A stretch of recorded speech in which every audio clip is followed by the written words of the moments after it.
The Constitution is clear. It is the job of Congress to declare war. But that hasn't happened since the 1940s. Instead, Congress has tended to approve the requests for the use of military force from the executive branch. These authorizations, though, have come without any expiration date. Now many lawmakers feel it's time to reel in some of the powers of the presidency. Just a few weeks ago, President Biden ordered these airstrikes against Iranian-backed militia groups in Syria and Iraq.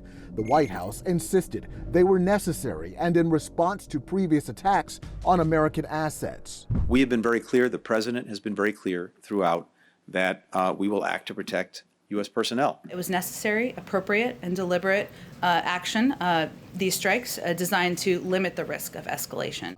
It was the second airstrike ordered unilaterally by President Biden, with the White House defending both actions as lawful. Article 2, the self-defense, the defense of the United States and our interests, is our domestic justification for these strikes.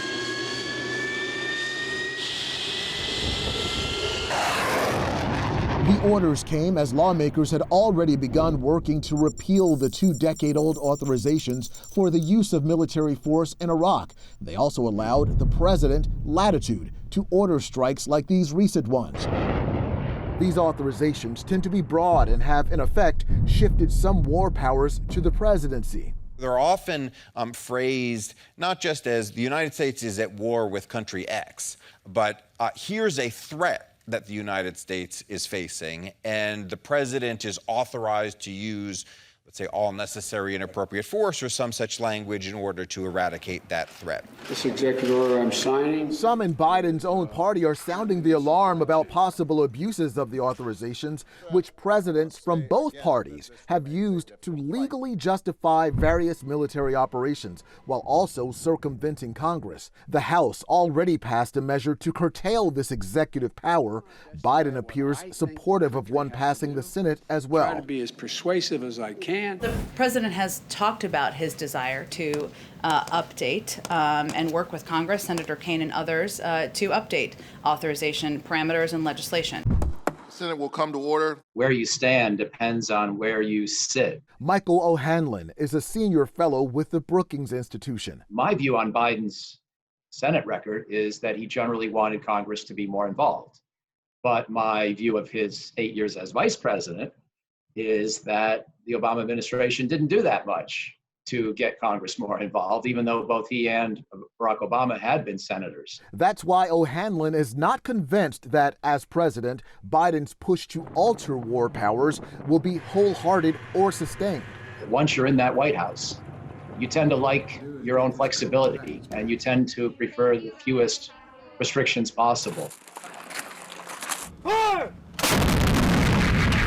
O'Hanlon adds revising these war powers could prove to be more complicated than expected. That's because after 9/11, Congress authorized the pursuit of al-Qaeda and anyone associated with the attack. It also allowed President Bush to use U.S. might to make sure Saddam Hussein did not have any nuclear weapons. Plus, there's the War Powers Act of the 1970s, which requires the president to obtain approval from Congress within 60 days of initiating a military operation. You put all this together and you got a bit of a mess.